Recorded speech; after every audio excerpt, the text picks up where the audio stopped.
Hello, I'm Charlene of the Rainbow Frequency, and today I'm going to go live and talk to you about my life story, about how it is that I came into this world and discovered my abilities, my gifts.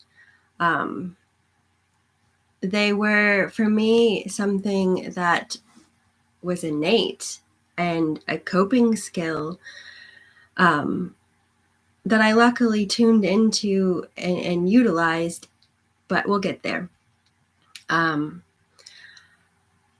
First, we'll start off with the statement that I very much do believe in reincarnation. I remember the first time I heard about reincarnation, I was about 5 years old, living in California where I was born.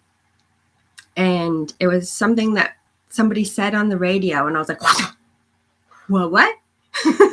Like, ooh, I like this subject matter, and I was instantly curious, and one of those moments they call a glimmer, or that something that just resonates deeply with you. And I was 5, so it's just, we are who we are. Now, as I do believe in reincarnation, my guides have imparted to me, it doesn't really matter who you've been, it's who you are now that counts. So that's where you don't want to get hung up overly much on the past. You want to be living in the now. But at the same time, they're clues. Like, everything that you love deeply, with like that sparks that passion within you, is something I feel you should pay attention, and it's a clue. It's something in your wheelhouse for you to work with.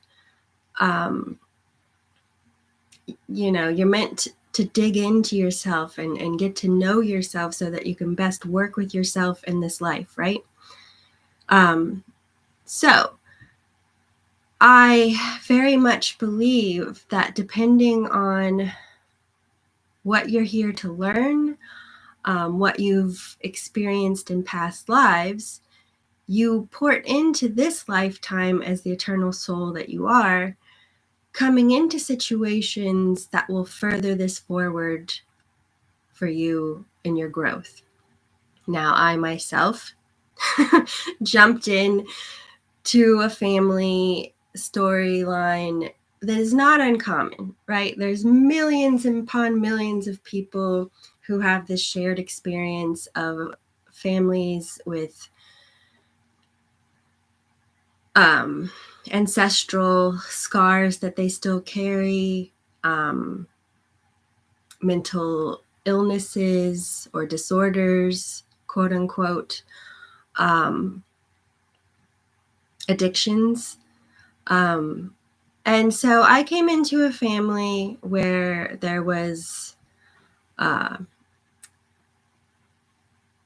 they have different names perhaps now, but bipolar disorder / schizophrenia was that label, and multiple personalities or dissociative identity disorder, borderline personality disorder, different things. And again, these are labels that we've come up with to try to understand the mind. Sometimes they become dumping grounds for things we don't understand, or people that we can discern are different.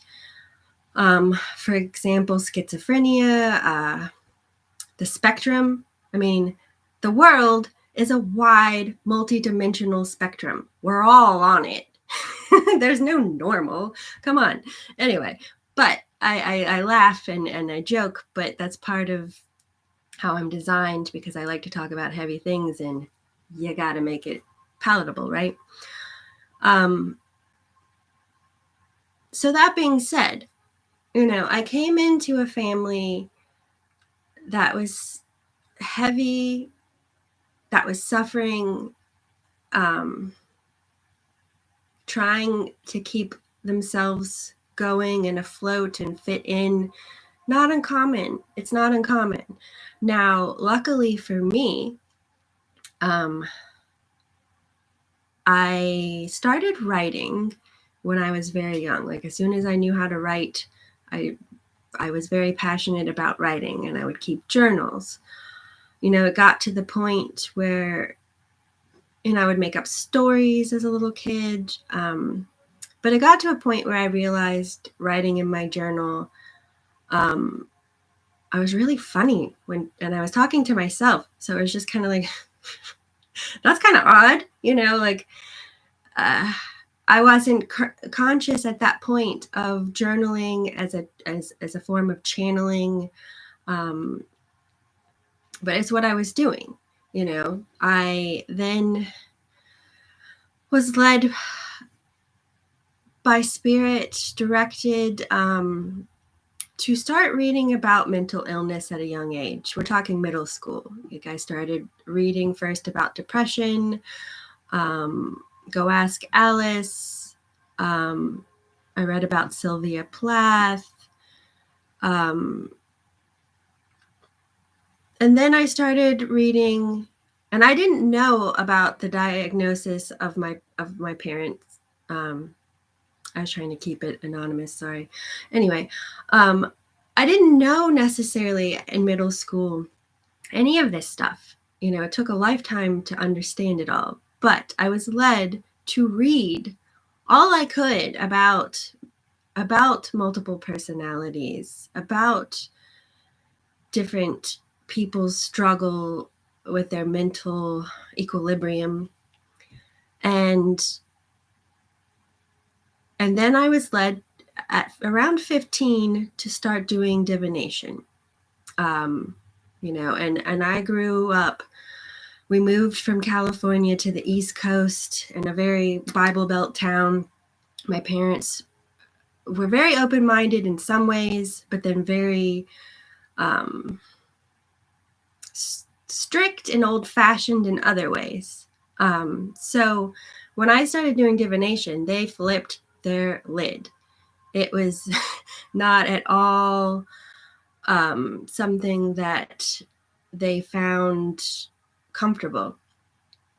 Luckily for me, I saw that, but I kept doing it anyway. Not in a rebellious way per se, but again, it was a coping skill. It was something that made me feel good.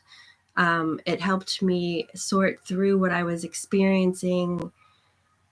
I didn't stop at that age to consider what I was tuning into. It felt like an extension of myself. That was very comforting.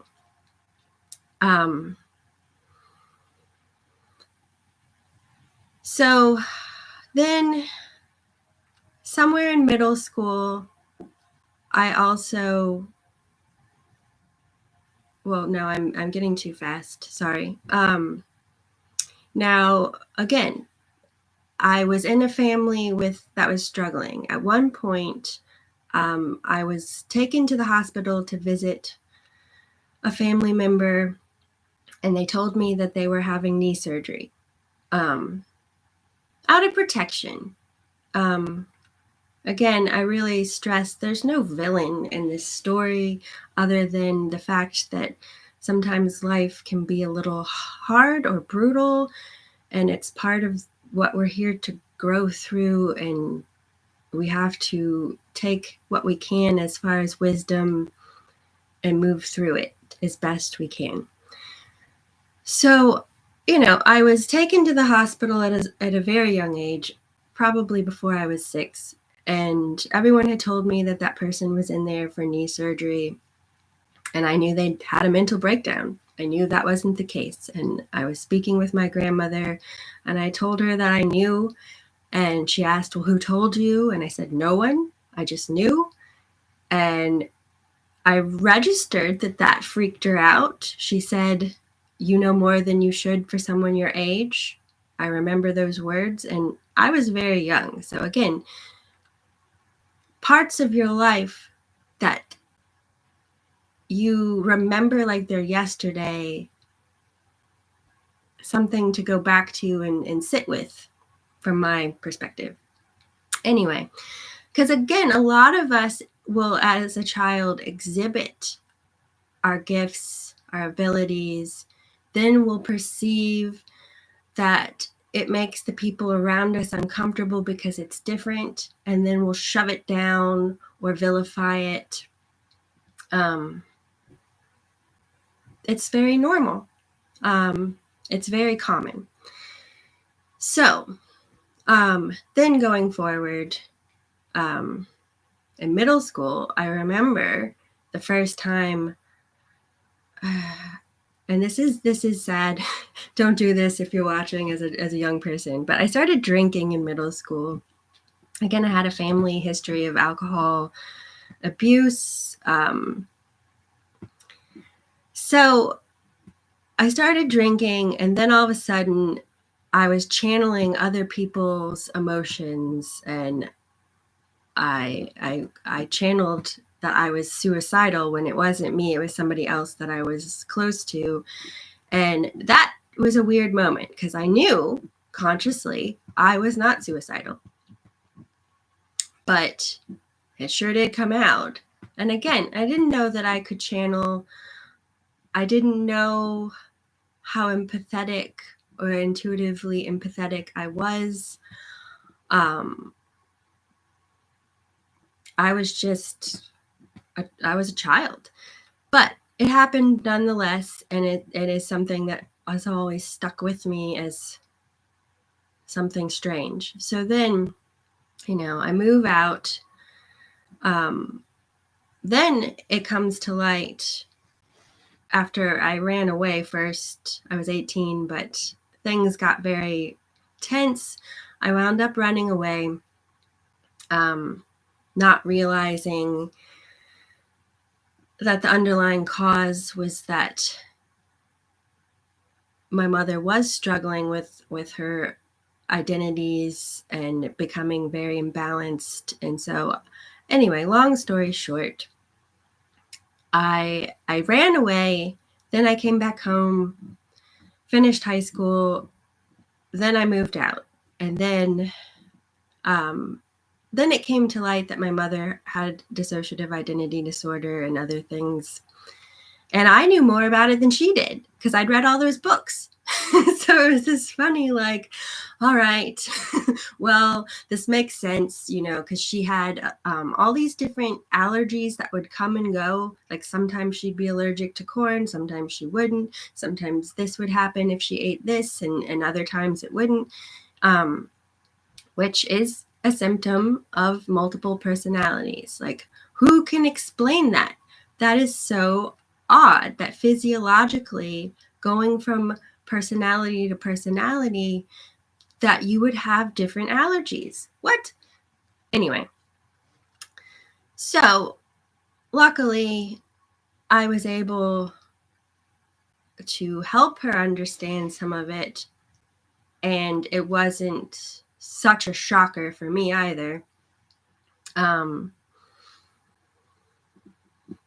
Also, somewhere in college years, I was diagnosed with ADHD, which again, for everyone around us, it was just like, well, of course, like that makes so much sense. And I'm very lucky because my stepfather, he was an engineer,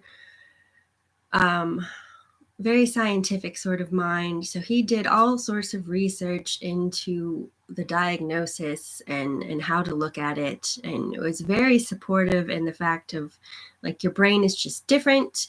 There's hunters versus gatherers. You're designed to function more like this, whereas other people are better suited to this. There was one article that explained that my brain, or people with this quote unquote disorder, their brains go faster than other people's, perhaps. Now, when I started getting into astrology, the beautiful way that it's said in that world is that I am designed to be hyper aware, extra receptive, perceptive to what's going on around me, I can, and like I said, I'm very intuitively empathetic. I can feel a lot of times what the person's feeling, sometimes physically. So it's a lot to process, and therefore I have to then work on regulating, delegating, processing this, and releasing nervous energy. Sounds so much nicer. It's not brain damage. It's just a different way that your brain works. And a lot of times people who are empathetic, they suffer from anxiety disorders. And it's really, you have to have good boundaries. You have to become very discerning as to what is you, what is not you, and you're picking it up from the environment that you're in. So anyway, there I am trying to help my mom through her diagnosis, working with my diagnosis. I tried very hard in my younger years to be more of a cubicle person. I couldn't hold down a job. I was suffering from a lot of what people with ADHD or ADD suffer from. Then I luckily found waiting tables, and I realized I wasn't meant to sit still. I was meant to talk to people. I really liked being of service. So I took to that like a duck to water. Then I realized, as I was getting into my groove, that I would remember what people would want after having waited on them once. Like they'd come back in and be like, "Oh, you want an iced tea? And did you want to have the steak and cheese again?" And it was a little creepy. And I was just like, all right, well, let's do something else with this brain and apply it elsewhere. So then I became a hairstylist after a friend had said, I could see you doing this. So I tried it. My grandmother had been a hairstylist, so I grew up as a baby in a playpen in one. Very comfortable environment. Again, I got to talk to people. I got to be moving. Also, I found like I could start the conversation back where we had left it when they come back, anywhere from 4 to 8 weeks or so. So it was an interesting ability. I can't remember names half the time, but at the same time, like conversation, who you are inside deeply, I can remember. I always have laughed because I'm like, well, we've all had so many names in our lives, that reincarnation thing. It's just, to me, names are kind of superfluous. Anyway, sidebar. I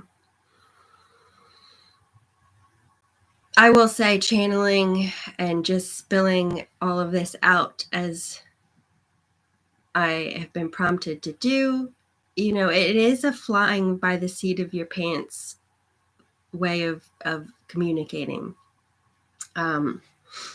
So it is interesting as you get to know yourself, what's happening, accepting. It becomes more comfortable and less nerve-wracking or less disruptive to yourself.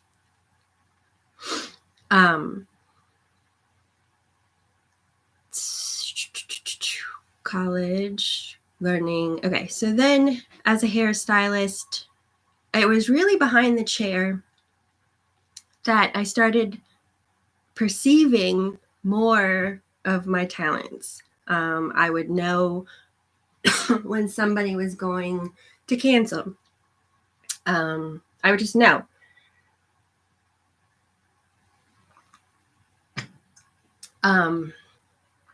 I would, a lot of times, especially if I was very excited about the person coming in, as I was getting ready in the morning, I would kind of tune into them and kind of see what it was that they would want to do, so that when they did come in for the consultation part of the appointment, I'd already knew what they wanted. So I was like, is this what you want to do? And they were like, yeah, I do. How amazing. And there's just like, yeah.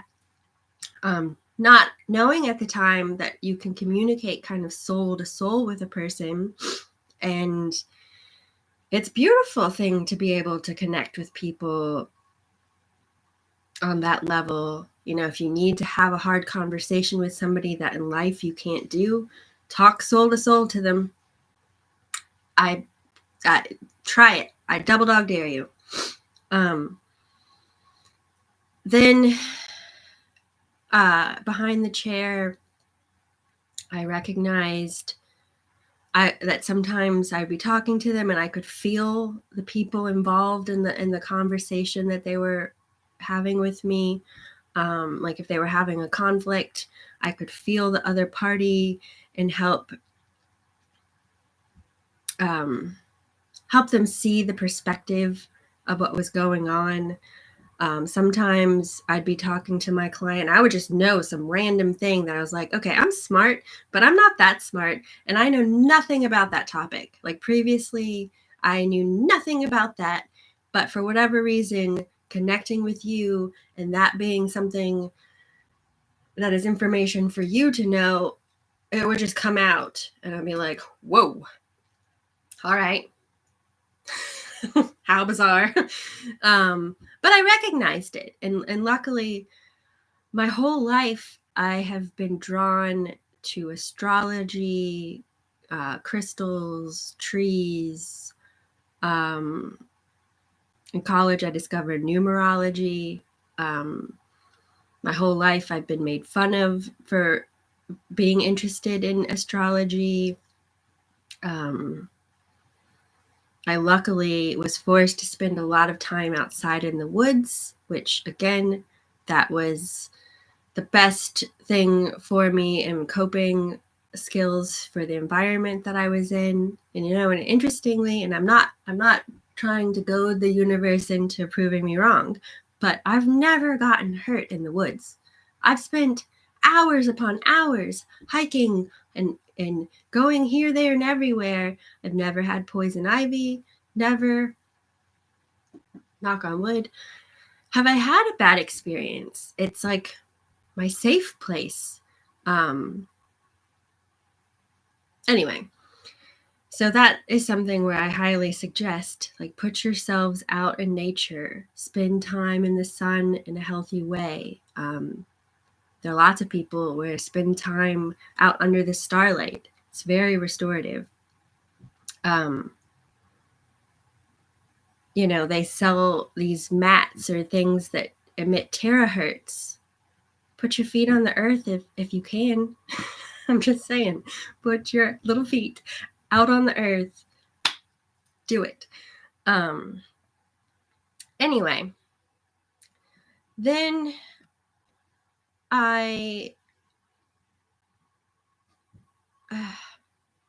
and we're condensing this down, but then I became okay. So let's back this up. Like, I then started to use divination for myself in times of great duress, right? You know, so it wasn't something I did necessarily every day, but anytime I had a crisis, I could turn to it and it would give me solace, it would give me direction, it would help me get through whatever it was that I was facing, and not feel completely lost, not feel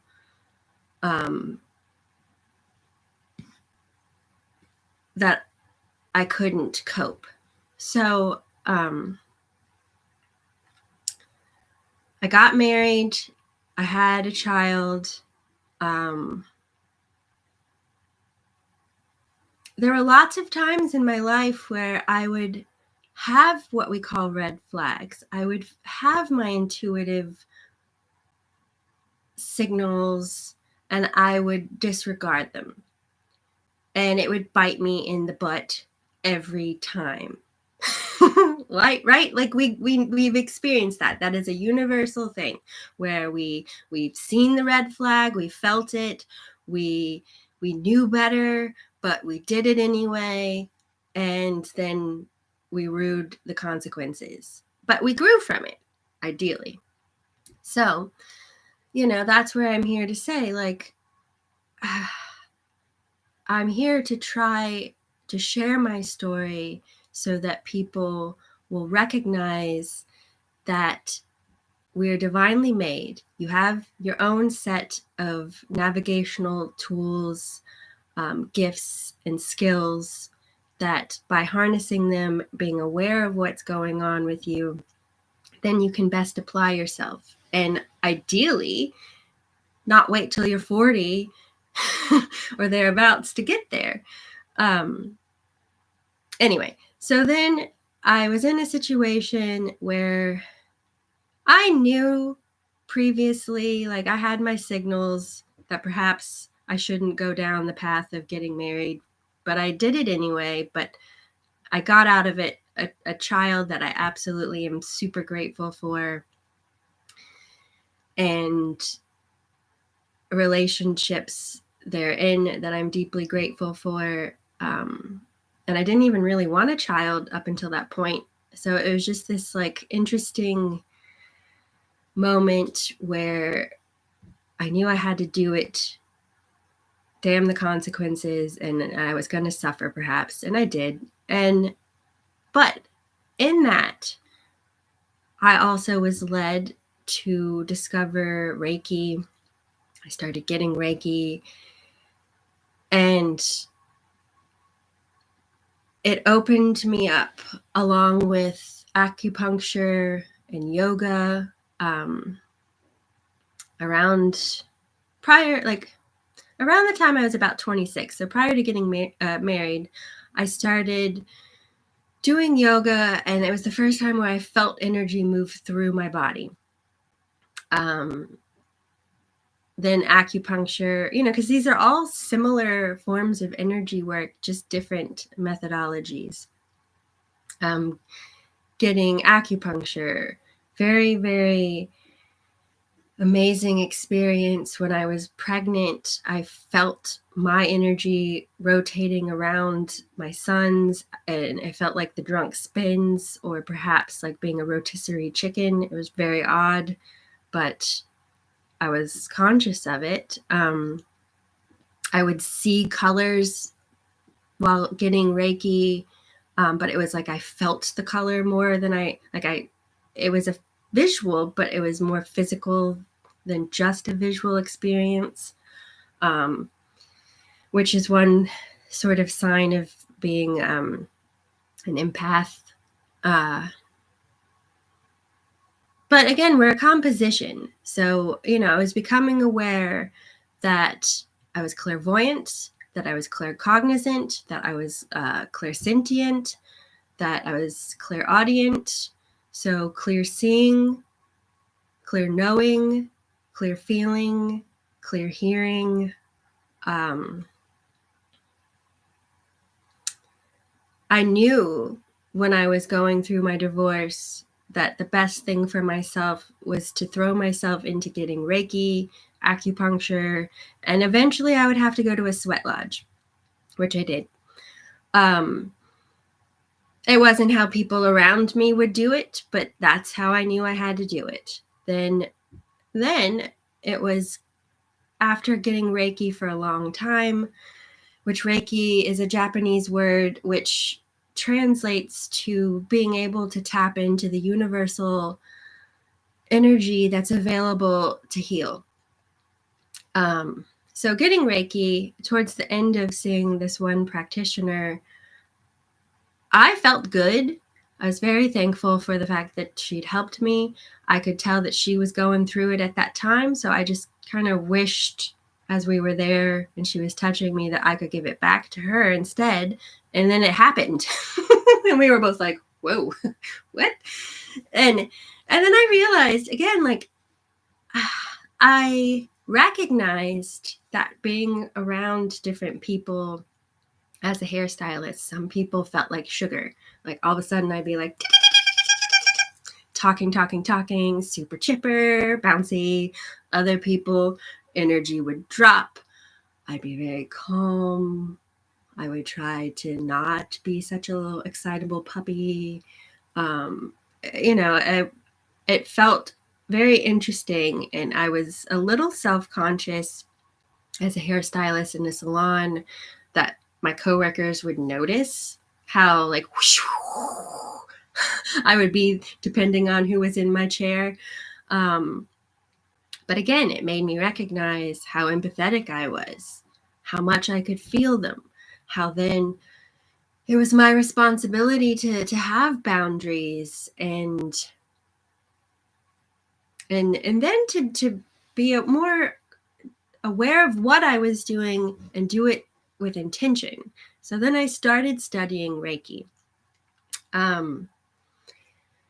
Going back a tiny bit, somewhere in those college years or college age years, because I only was in college briefly, I went to see a psychic, and she told me I was going to be a shaman, and I was just like, whoa, that's cool. I remember having read a book in middle school about shamans, and I was like, that's badass. Like somewhere in middle school, as a coping mechanism, I also discovered fantasy. Actually, thanks to my cousin who had started me off on The Hobbit, and then I started searching for other fantasy novels, which again, we are what we love. What we love is insight into our wheelhouse, what sparks passion within us, what we're innately good at, could show where you've been as far as past lives. Also,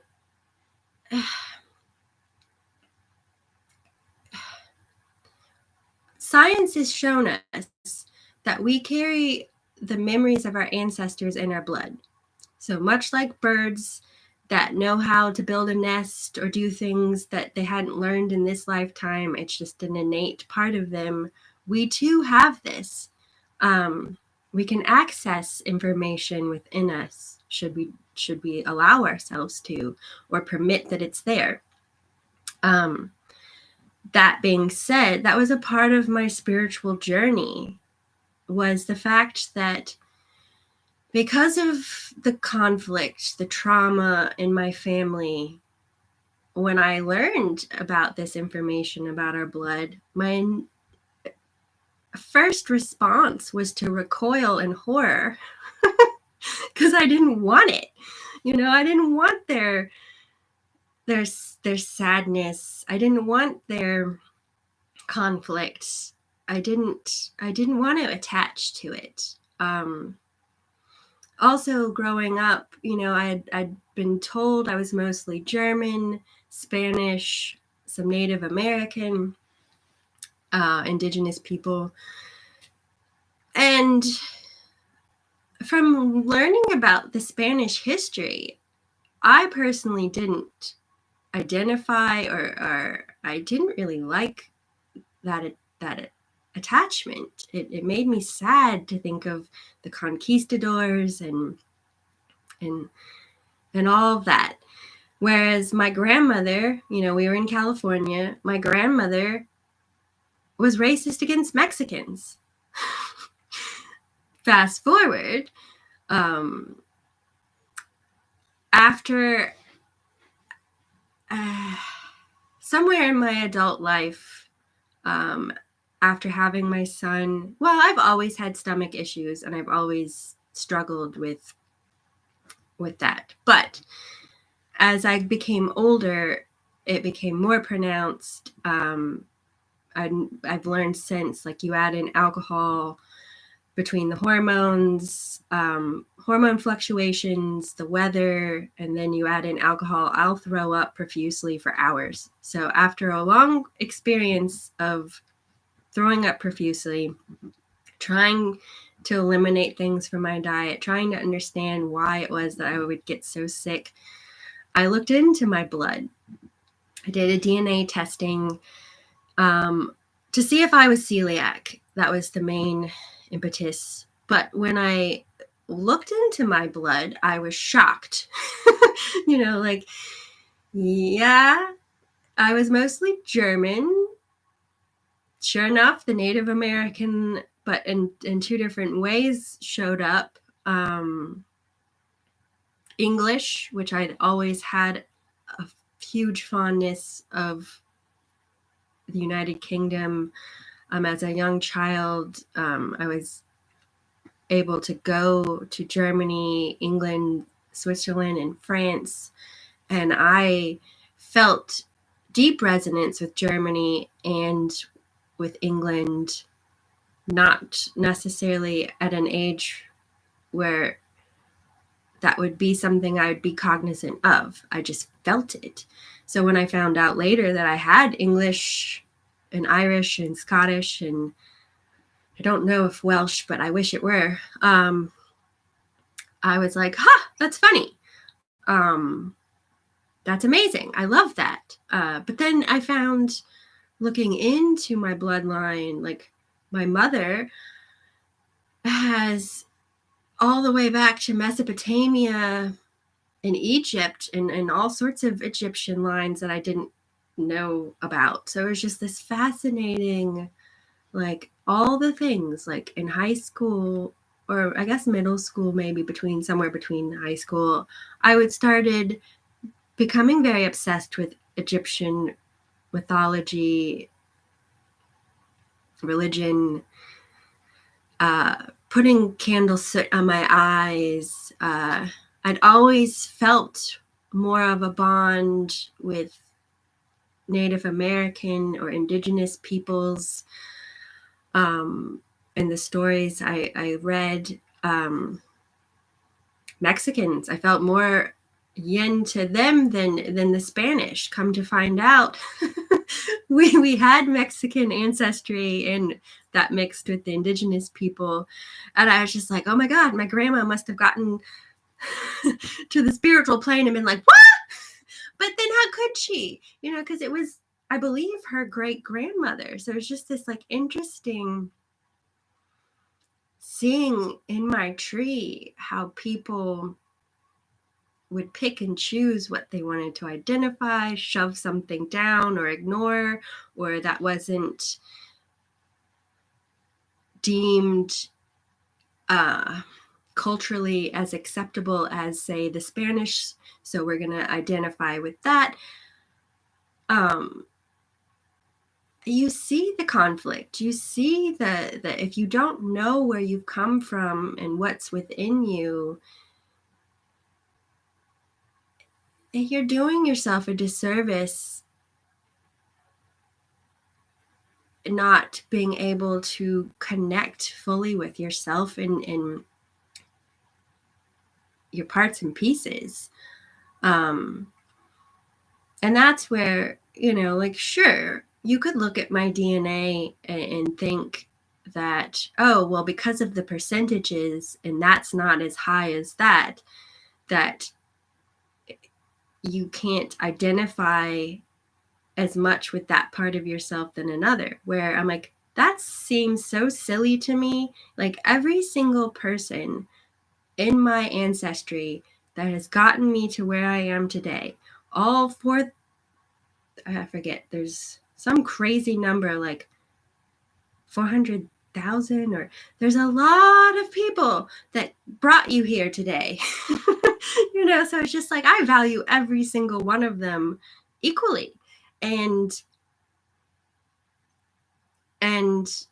sure, looking at my tree, I found that I had people on both sides of the Revolutionary War, both sides of the Civil War. Coming from California, I had no attachment to the Civil War. When I moved to Virginia, I was just like, why are people still feeling so angry about this? Like, why can't we have more love between us? But that being said, coming from California, watch the movie Crash. It depicts how much hatred there was all around for many different cultures. It's just, it took a while for populations to become as diverse around the nation. So it's just this interesting,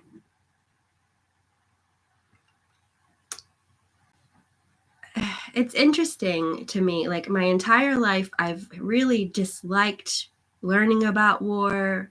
I don't like, I support the troops. I support the fact that we have to protect ourselves. You know, there's certain scenarios, World War II, hard to argue with that one, right? Like as far as the need to defend the situation. However, it makes me so sad, and it made me realize looking at my tree, like, well, part of that is because I've been on many sides. You know, if within your lineage you have many different peoples, you're gonna have then perhaps more resonance, more empathy universally, perhaps not necessarily. There's plenty of people who are one singular ethnicity and have tons of compassion. I'm not saying that they don't, but it is that simply that I feel part of my empathetic nature and ability to resonate as I have with so many different people. That's a component of that gift. Now, interestingly, and we're gonna not keep going forever, but interestingly, fast forward, I start studying Reiki, I start meditating. All of a sudden, I have guides come forward, and they're painting my face. They're handing me shamanic tools, and I'm like, what? No, I'm studying Reiki. You know, like I don't have the money to study something on top of Reiki. You know, I kind of, silly me, I was like, no, stop it. You know, even though I'd already been told, but the word shaman, I didn't realize that Reiki, shamanism, a lot of these different words around the world, wise woman, wise man, medicine woman, medicine man.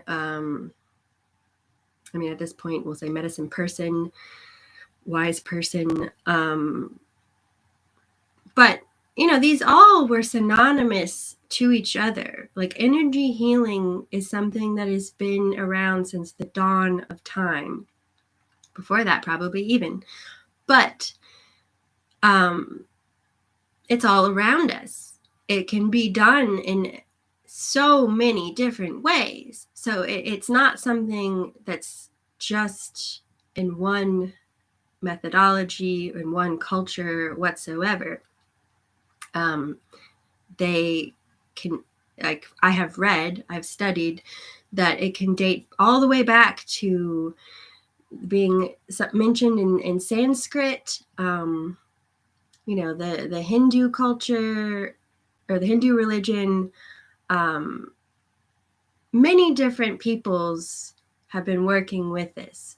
In one meditation, I was shown, when I was arguing with feeling ridiculous about being led to sing and dance, they showed me a dinosaur floating in water, singing, and conveyed to me, you know, you already know that birds sing and it's healing energy. You know, dinosaurs, aquatic dinosaurs, much like whales, they would sing, and that was how they imparted that healing energy to the environment. Beautiful. So why am I being so silly about singing and dancing and feeling embarrassed? When, again, going back into my childhood, I loved to tap dance. I loved to dance. It wasn't until I had a dance teacher criticize me for being bow-legged and pigeon-toed that I gave it up. I had wanted to play the drum. My mom wouldn't let me. It was too noisy. And so it was just this is like, it's a part of you. You just have to embrace it. Then I started studying more about shamanism and around the globe, how it was perceived or portrayed. And many cultures sing and dance as a part of their ritual of healing. And I'm trying to make this short and sweet. So then fast forward, luckily, I was able, as I was studying Reiki and becoming a Reiki teaching master, my father had had congestive heart failure for almost 30 years, along with leukemia, Crohn's disease, all sorts of awfulness that he had to endure. He started transitioning in 2019, 2020, and I was able to then help him transition. At this time, I also discovered my connection to the spirit world. When I started doing Reiki, I was not expecting this whatsoever, but I started imparting messages of love from like people's family members, their unborn children, which helped me overcome a huge fear I had of ghosts. Because of movies, because of people's perceptions around me, it scared the ever-living crap out of me, and I wouldn't let anyone talk to me about it. Beautifully, my dad helped me become more comfortable, as I knew he was going to be a guide of mine. So it was a long process of becoming more comfortable and having the spirit side tell me, like, we're trying to have a relationship with you, not scare you like the Sixth Sense, so relax. So I started embracing this. Then in 2020, we started having riots, a lot of unrest, as you all are aware. At one point, I didn't know that there was a bus on fire in town, but I was pacing in the house back and forth. And then we found out that what was going on. And I was like, oh, well, that makes sense then of why I was feeling so wild. So then I started homeschooling and then deciding like to get out of the house, taking my son hiking so that we wouldn't be so stir crazy, but also to make it educational. So I just started taking us to all the nearby locations I could, historical and otherwise. And I mean, where in the land isn't historical of some sort? Then, I decided, because of what he was studying and what was going on, to go to battlefields. And part of me wanted to see spirits. What I found was that I felt the energy that was in the land of these places. I went to the crater at Petersburg. There's a line of cannons where they held the line for a period. I felt the anxiety. It was so tense. So, I started trying to soothe and put peace into these places. The first experience I had, and again, I was not at all expecting this. I was at the pyramid in Hollywood Cemetery. I took somebody there from out of town. And I normally, when I go to Hollywood Cemetery, which I love, I go a completely different way. I go down the huge promenade, past Poole's crypt. It's very beautiful. There are lots of trees. Well, that day, I felt like the car was Christine and driving me where I was like, where am I going? Like, why am I going this way? Oh, well, we'll just go with it. So we get to the pyramid. I'm like, oh, well, my friend from out of town, she wants to see the history. So, okay, we're here. We go to it. We're looking at it. All of a sudden, I burst into tears and dry heave. And I was like, what? What? And then she's an energy worker as well. So she held the space and put love into the situation for me so that I could then do a dance and work it out. And what I felt was, the fact that at the time when this was erected, the family members didn't have a chance to mourn, and these were parts and pieces unmarked. It was, it wasn't proper closure. They couldn't have that. So that's what I felt, Don't get political on me on this, where I'm like, I'm sorry, you lose a loved one and you want to put them to rest. You're gonna, if you don't have compassion for that, I can't understand it. So that was my first experience. Then I started going to different places, and I chose places that had a very equal amount of bloodshed on either side. And the beautiful message that I received was that they want peace. There was no side to them. There wasn't a war between them. They want peace, and they were really sad that the world around them was still holding on to something that wanted to heal. And I found that from my experience so far with the land, with spaces, they really crave it. Whereas humans will sometimes grip their wounds and hold on because it's what they know and not relinquish. The land, buildings don't feel that way. Animals, so much easier. Us humans have to balance out that ego to allow for it to happen. And it's interesting, the more I dug into myself, I was gifted what they told me was a spirit dance. Then I looked in further and discovered about ghost dancing.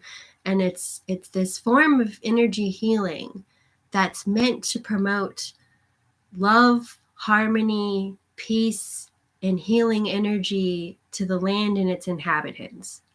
Heck yes, that is what I'm about. Then I learn about Heyoka, which prior to knowing about it, they my guides lovingly called me the Coyote Buddha, and it was that, I know laughter is the best medicine. A lot of my life, like, it has been my go-to to help tense situations.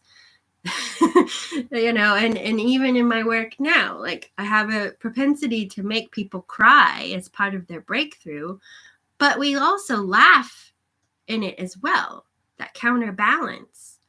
And it's funny because I, as a child, I've always hated clowns. Hated clowns. No. So here we are laughing now because ghosts had no interest in having anything to do with them. Now I love it. And clowns, I've really had to come to terms with my inner clown and accept it. And it's interesting. Like, look at history. Like, the court jester, while you might not see the importance and power that figure holds in court, they really did. And they could say and communicate with the powers and control in a way that others couldn't. Amazing. Anyway, so the more you know about yourself, the better you can apply yourself and work with yourself as you're divinely made. I share with you this rambling nutshell of my life, so that maybe you see parts of that within your own experience and you can further dig in and understand. I do work as an energy balancing practitioner, as a teacher, as a guide in this self-discovery, this spiritual awakening, this healing journey that you're on. I will put all the information in the description box below should you be interested. I very much appreciate your likes, your shares, the love, the community. I very much appreciate you. And best wishes, love, be well holistically for yourself and the environment you're a part of. If you have any questions, I also will put my email address in there. So reach out if you like. Have a great rest of your day, night, whatever time it is.